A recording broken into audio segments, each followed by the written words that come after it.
She may not have graduated from college, and as you can see, she might not be much to look at as a sister-in-law, but just think of her as a maid. Incredibly, my sister-in-law introduced me like this to her friend. So, after being called a high school grad by my sister-in-law, now I've been nicknamed a maid. I lowered my gaze to the floor. Then, I could hear the gasp of her friend, the daughter of a company CEO. I am Megan, 36 years old. Currently, I'm a full-time housewife. I used to work part-time at a music store. That's where I met my husband, Tyler, who was a customer. That connection led to our marriage, and now we have a 2-year-old daughter, Amy. My husband runs an IT company with his father. My father-in-law and mother-in-law, Tom and Susan, are lovely people, and we live together. They treat me very well, and despite being part of a wonderful family, there's one problematic person. That would be my sister-in-law, Olivia. Wait, what? You didn't go to college? This was the first thing Olivia said to me when I went to meet her for marriage introductions. No, I didn't. I wanted to start working early. I replied. Wow, there you have it. The grasshopper who only thinks about the short term. Didn't you know that it's common sense that this will lower your lifetime earnings? Or didn't your brain work that way? Oh my. It's true. There are people born with such unfortunate intelligence. And to have one in the family, oh, how embarrassing. She berated me for not completing college right from the start. Since then, she started calling me high school grad. What's cunning is that she never uses this nickname in front of Tom and Susan. She only calls me a high school grad when speaking to me directly. But I couldn't bring myself to tell this to Tom and Susan. I didn't want to share her dark side as their real daughter.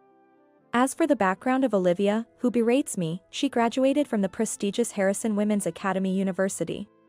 After graduating, she became a banker, truly a proper university and a proper job indeed.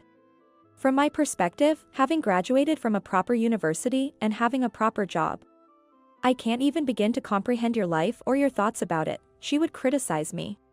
It seems she just can't tolerate my very existence. And this mysterious anger also extends to my daughter. This started immediately after I safely gave birth and returned to my in-laws' home. Whenever she heard Amy crying at night, Olivia would barge into my room and say terrible things to me. While I was exhausted from childbirth, crying in the middle of the night shows a total lack of understanding of time, place, and occasion. Make her stop crying. Why don't you put a soundproof mask on her? I finally retorted. Haven't you heard? Crying is a baby's job. What are you even saying? All the babies in diaper commercials are smiling. The fact that she cries without any regard for others is probably due to a genetic problem. A gene lacking in consideration. Making others suffer from lack of sleep. It must be tough having a low-intelligence child from a high school grad mother.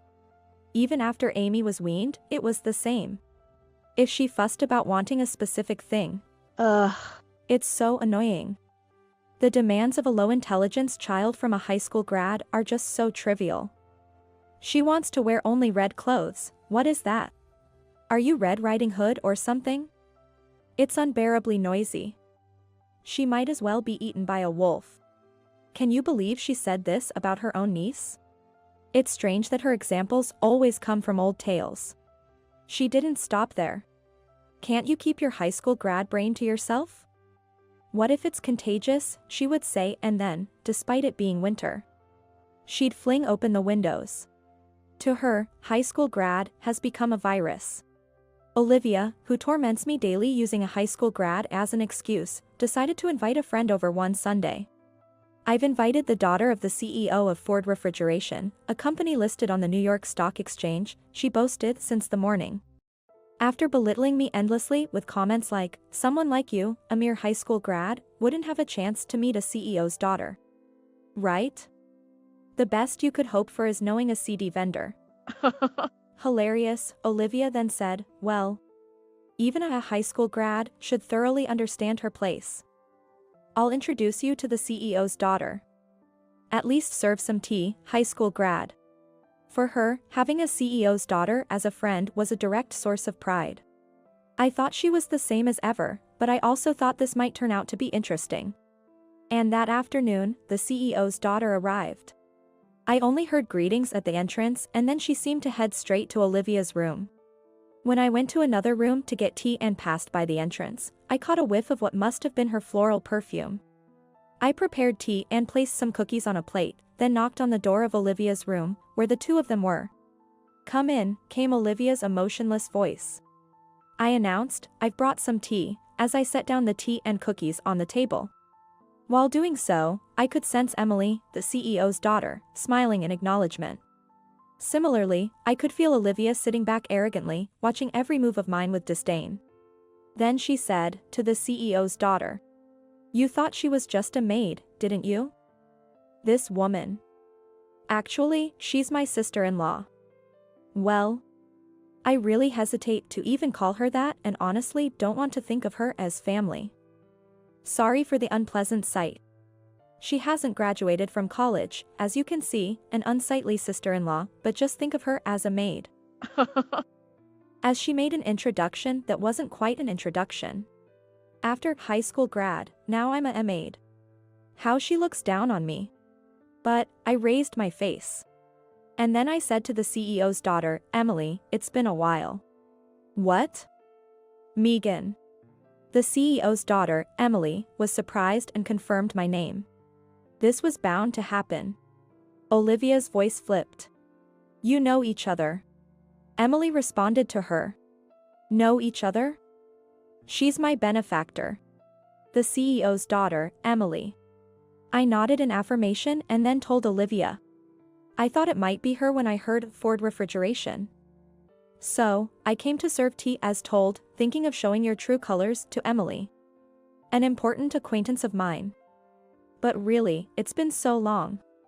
You were still in middle school when we last met. And now you've grown so beautiful.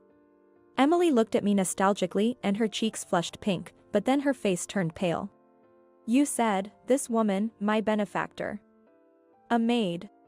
Originally pale, Emily's lips turned completely white. Trembling, she muttered with suppressed anger, "That's too cruel, far too cruel." "What do you mean?"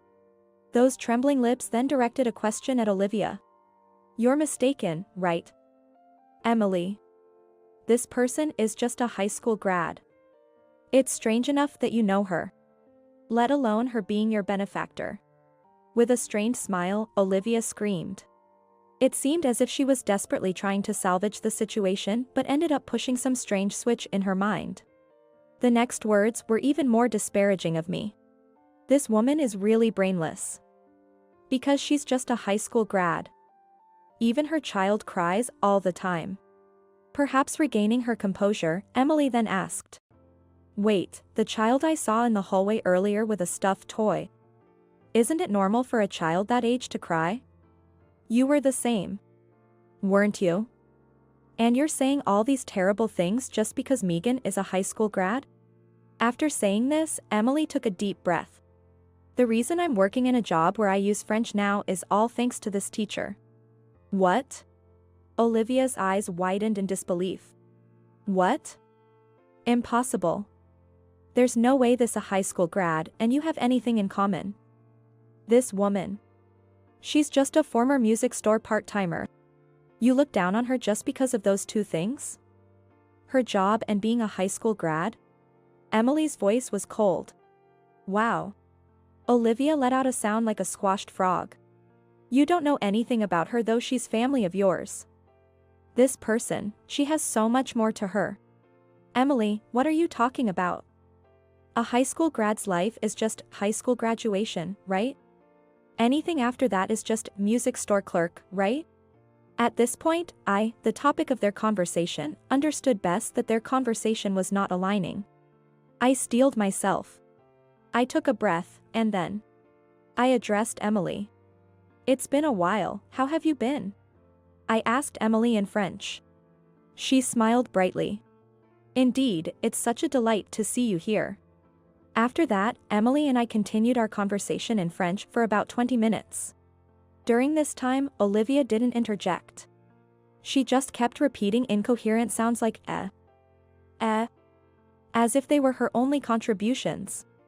After about 20 minutes, which seemed like it could go on longer, Olivia finally interjected. "What's going on here?" I immediately challenged her. "Feel free to join our conversation in French." "But, a high school grad." "High school grad, so what?" I asked her. Then, overlapping my words, Emily asked, "Really, does she know anything about you?" Emily asked me, so I responded. I told her, because she looks down on me just for being a high school grad, and like a parrot, that's all she ever says.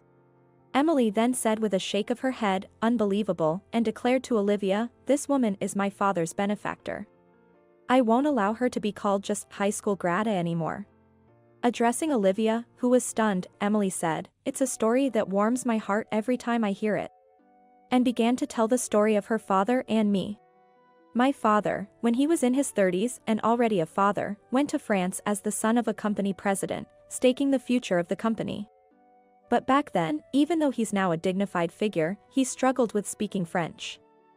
Amidst the pressure and homesickness, he felt his spirit breaking. Then, one day, he stopped by a bar. And there, he met Megan. I added a bit to the story. Just as you said, not thinking ahead was correct. At that time, I wanted to be an internationally recognized musician. Right after high school, I took only one suitcase and flew to France. To avoid regrets later. I want to do what I desire now. I thought about doing things I couldn't do when I thought about the future. And so, I was singing in a bar at night to earn money. That's where I met Emily's father, sitting alone, tears in his eyes, holding a glass of alcohol. I often met people like that in that country. People like me, who had decided on their own to chase big dreams, and those like Emily's father, who were sent under the weight of others' fates. France is that kind of country. And it's a country where many are overwhelmed and crushed by that lonely sea. Emily continued. And then, Megan sang to my father. The famous "A Stand By Me" changed to "A Stand By You." My father never forgot about that night. Even though he was lonely, a young American girl he met there sang for him. He felt like he wasn't alone. He talked a lot with Megan that night. He was inspired by her courage to move to France with just one suitcase. And even though she didn't speak French well, she learned by listening to songs and speaking French more enjoyably. After that, they kept in touch as friends for 15 years, and even now, they still exchange Christmas cards. Well, I returned to America after my dreams didn't work out. But I wanted to stay connected to music, so I worked at a music store. I interjected, somewhat embarrassed. But I think it's very much like Megan to continue wanting to be involved with music. Emily said, smiling at my interjection, and continued. So, when I started middle school and struggled with French right away, saying, "I can't understand French, it's not fun," my father said. "I know someone who can make French fun, I'll introduce her to you as a tutor." And that person was Megan, who had returned to America. She played lots of French songs for me, teaching me easy to understand songs. It was fun to hear French through songs, making me want to know more. Edith Piaf's La Vie en Rose, Jacques Brel's Ne me quitte pas, they are still the foundation for me. To think such a benefactor to my father and me, to dismiss her just as a high school grad, really. After pausing for a moment, Emily spoke again. Turning to Olivia, she spat out, "I despise it." "What?" Olivia trembled at her words. Wait a minute, Emily." "No, waits." Emily was resolute. But, you're in trouble now, aren't you?" Emily's tone was cold. "You got your job by saying, 'I'm friends with Emily,' didn't you?" "What?" This was my turn to be surprised. But Emily couldn't stop anymore. Olivia looked at Emily with pleading eyes. "That's right, so." "Not just that's right, is it?" Emily's gaze was cold. And then Emily continued speaking. "Also, you went to Ashwood Girls Academy on an escalator system, right?" "That's fine. But while everyone was acquiring qualifications and improving themselves, you did nothing. All you ever said was, 'I'm a Ashwood thoroughbred from kindergarten.' When I heard this, it all made sense. Sighing, I picked up where Emily left off. It's true what they say, those who have the least often disparage others the most. You've been calling me a high school grad and unfortunate intelligence, but I can't think of anyone more unfortunate than you. Having been looked down upon by me, Olivia bit her lip in frustration. But it seemed she couldn't stand being told off by me. But, you didn't study either, did you? She barked at me again, unwilling to let go. It seems she can't rest until she feels superior. Megan has a DALF C2 proficiency certificate, you know? Emily chimed in from the side. What? Olivia almost fell off her chair in shock. It reminded me of an old talk show with newlyweds, where the host would fall off his chair. However, the chair Olivia was sitting on wasn't the kind that collapses. Initially, my mother opposed having Megan as a tutor, saying, if she's going to tutor my daughter, she needs proper qualifications. So, Megan quickly got the certificate, Emily explained.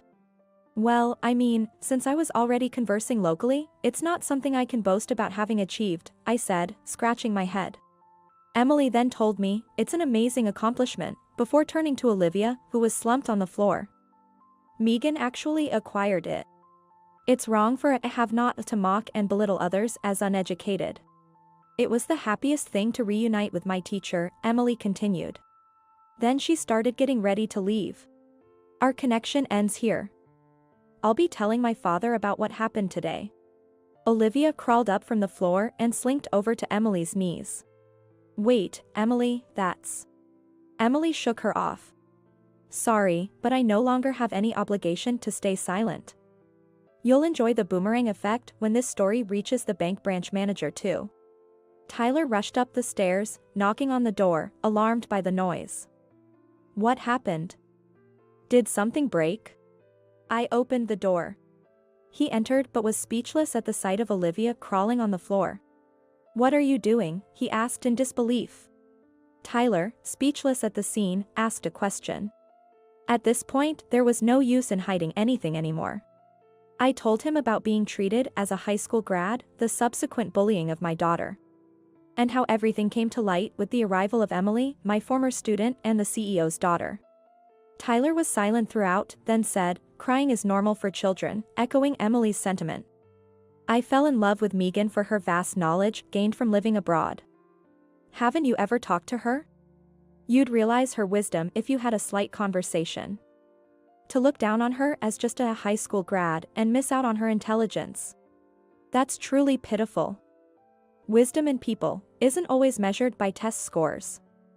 There's a different kind of smartness in being human. And in that regard, you should realize that you're at the bottom. He thrust these final words at Olivia. Emily then left the room. Soon, Susan, astonished, came in, having heard the commotion. Emily explained everything to her. Susan was shocked by the unexpected news, but my daughter, Amy, chimed in, Aunt Olivia always calls Mom high school grad. Nice move, Amy. Tom and Susan, who were usually mild-mannered, were furious upon hearing this. They stormed into Olivia's room, shouting, "Get out!" Olivia wasn't just kicked out from the house. She also left the company. She voluntarily resigned from her job. After the branch manager mentioned, I heard about that story. Subsequently, Olivia struggled to find new work and moved to an area with lower living costs, but she apparently still hasn't found a job. Given her lack of significant achievements or qualifications, her high pride would likely diminish her value in the job market. To my surprise, Olivia asked Emily, "Please forgive me. And please arrange for me to work again." Emily apparently refused, but then Olivia asked her, "At least lend me some money." After a while, Emily got engaged. "I received a request, I would like you to sing a song at the reception. It's also my father's wish." I agreed, smiling, "I'll make a parody of a Stand By Us for the occasion."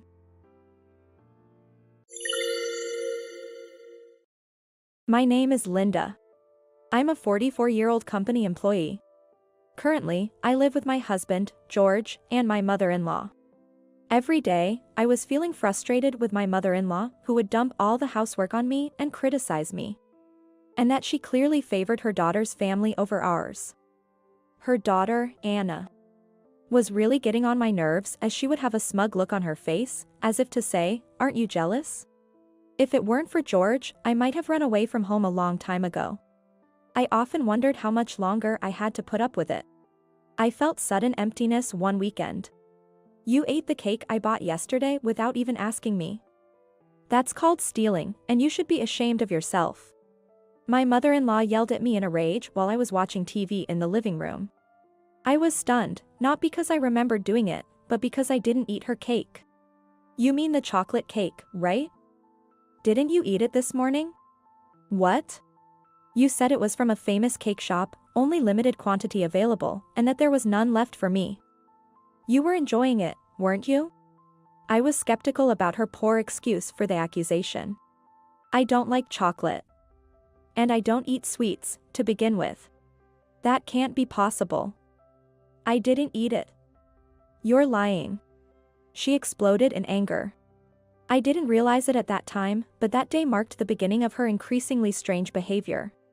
She would accuse me of stealing or eating things, only to find them later in her bedroom or realize she had already eaten them herself. Her stories would contradict from morning to evening, but I thought it was just her not admitting her mistakes. However, after a few weeks, when a neighbor found her wandering, it dawned on me, it could be dementia. When I saw my mother-in-law at the front door, she seemed different, just staring blankly. "Come on, let's go inside." She obediently entered the house as I suggested. The person who found her told me she couldn't remember her way home. "George, I think your mother has dementia." George agreed with me immediately when I mentioned it. I suggested my mother-in-law that she get checked, but she was back to her usual nagging self. Calling me a senile old woman just because I got a bit lost? She vehemently refused. I asked George to persuade her, and somehow we managed to get her tested at the hospital. The result was indeed dementia. It turned out to be vascular dementia, not Alzheimer's type, and the inconsistency in her behavior is a common symptom of this kind of dementia. When told about her diagnosis, she seemed to have little awareness of her symptoms, and was more upset about being labeled as a senile old person. She seemed to find the idea of making mistakes in public more embarrassing than anything. I understood her feelings, but without acknowledging and adjusting her lifestyle, the symptoms would worsen. Apparently, vascular dementia is closely tied to lifestyle diseases. To prevent its progression, a regular diet and moderate exercise are crucial. In her case, it would be best to abstain from alcohol and limit sweets. Despite my careful explanation. "How dare you accuse me of being senile and then order me to change my lifestyle? I know you think you can bully me, but I won't let you." She shouted in anger. Her emotions were wildly erratic, one moment kicking chairs in fury, the next crying, "Linda is bullying me." If I hadn't known that losing emotional control was a symptom, I would have been truly frightened by her frenzy. No matter how much I tried to help, she perceived everything as malicious. "Linda is so mean, forcing me to give up sweets and ordering me to exercise in this cold."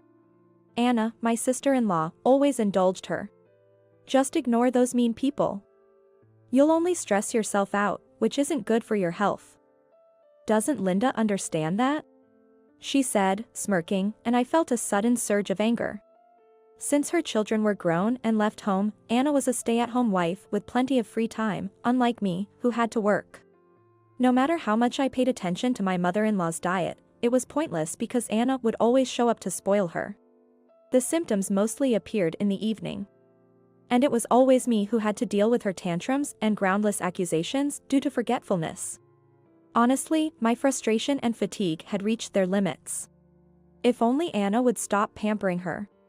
One day, my mother-in-law fell while she was out and broke her bone, leading to her hospitalization. When I asked about the progression of her dementia, Dr. Thompson said it was advancing, which shocked me. Seeing my reaction, George suggested, maybe we should consider an aged care facility for Mom. We gathered information and found a good facility, so I made an inquiry. There was an opening, so I reserved a spot immediately. On the day we visited the hospital to check on her progress, we bumped into Anna. George and I went with her to the doctor's office. "Your mother can be discharged next week." "Where will she be staying after that?" When Dr. Thompson asked that, George began to speak. After discussing with my wife, we've decided to place Mom in an aged care facility, considering her advancing dementia and since we both work. Anna was shocked by his words. That's so cruel to Mom. She's fine most of the time. You're using her illness as an excuse to get rid of her. Linda could just quit her job if it's about working. She selfishly argued. Anna, listen. Linda and I've made this decision together. We can manage with Mom's pension and the long-term care insurance, so don't worry. George spoke in a calming manner, causing Anna to fall silent. After a while, her anger subsided, she brightened up and said, You know what, I'll take Mom in. Really? Are you sure? It's going to be tough. Upon seeing my concern, Anna scoffed at me. Of course, I'm sure it'll be fine. I am her daughter, and I, unlike you, am loved by her. It's cruel to send her to an aged care facility. As her daughter, I shouldn't rely on you all the time. Mom would rather be cared for by her own daughter than a stranger like you, anyway. I was dumbfounded by her words. As they came from someone who always insisted that it's natural for the eldest son and his wife to take care of the parents. However, her following statement, of course, I'll manage all of Mom's pension and savings, made it all clear to me. George's mention of her pension must have changed her mind. I exchanged a knowing glance with George, who was smiling. I'll bring all of your mother's belongings later then. In response, Anna suddenly seemed flustered and said, What? Oh, no, I'll come around and pick up what's necessary myself. Don't be silly. We're entrusting Mom to you, so we'll bring everything. Let us handle the moving, George said with a smile, leaving her no room to refuse. I was excited, sensing something interesting was about to happen. Finally, on the day of my mother-in-law's discharge from hospital. Around noon. Just got her from the hospital. Oh, Mom seemed so happy to be at my place. Finally free from someone's bullying. Anna gleefully reported over the phone, dripping with sarcasm. I had so much to say, but it would sound like sour grapes. I bit my tongue and hung up the phone. The second call I received from Anna was the next morning at 10 a.m. I had ignored her frantic calls since the previous evening and finally answered at this time. Hello? As soon as I answered, what's going on with Mom? Suddenly flipping furniture, making a mess during meals, crying when scolded. And knocking on all the doors all night. I couldn't get any sleep last night, she complained. What's wrong with that? I didn't expect her sudden change in behavior. She probably didn't know about the variability in her mother's symptoms. But you, unlike me, are loved by her, so I'm sure you'll manage. Be careful, she might wander off at night and get lost, which can be dangerous. What? If she buys sweets, she'll accuse you of stealing them even though she ate them herself. But you can handle it, right? I knew she remembered her own words. Anna fell silent on the other end of the phone. Hey, Linda, maybe. She started to say in a sweet tone, probably up to no good. Everything I've done for your mother so far was considered to be mean, so I don't want to deal with her anymore. Please. Let her do whatever she wants to do. I'll bring the rest of her belongings over the next weekend. I replied and ended the call. Later, George and I went to deliver my mother-in-law's belongings to Anna's house. She looked worn out, possibly from caregiving, but her expression was cheerful. Her husband came out of the house with her, and my mother-in-law was sitting at the entrance, looking outside. Where should we put her belongings, Anna? I asked. Anna rushed over as if jumping at the opportunity. Never mind her belongings. Where's Mom's bank book? Her glaring and unhidden real intentions made me recoil a bit. I handed her the bag containing the valuables with a wry smile. She eagerly checked the bank book like a wild animal pouncing on its prey, but... What is this? Her expression, full of anticipation, crumbled in an instant, and she began to tremble. Is there something wrong? When I feigned ignorance, Anna shoved the bank book at me. You know what's wrong. Look at this balance. Why is it so low? Well, why did you think there would be savings? Don't you remember boasting about your mother buying a lot of things for you? Haven't you two been on trips together? Where did you think the travel expenses came from? The money my mother-in-law had been spending over the years was all from her savings. Realizing this, Anna slammed the bankbook to the floor. Anna, in a hysterical outburst, exclaimed, "I never should have taken it in." Pointing at her mother and referring to her as it, her mother couldn't hide her shock and turned pale. If she has no money, she's nothing but a nuisance. Crying, getting angry, that's not what my mom used to be. I hate taking care of her. I'll put her in an aged care facility. Why not? You can get rid of the burden. Your mother should be pleased to be treated like that by her own daughter, not by a stranger like me. Do as you like. Ignoring Anna's shrieks, George and I left the scene. As it turned out, she had intended to put her mother in a facility, but there was a 2-month waiting period everywhere. She asked me about the facility George and I had chosen, but I told her we had already cancelled it. She seemed desperate. Since neither George nor I offered any help, Anna could only rely on her husband. However, he apparently grew tired of her constant yelling and her pushing the caregiving onto him, as well as her mother's lack of gratitude for being cared for. Within less than a month, he divorced her and left. Anna's son, living separately, seemed to have abandoned her, seeing it as self-inflicted. Exhausted from caregiving, Anna was left to live a lonely life. I don't feel sorry for her. It was just the price for always having the best of everything.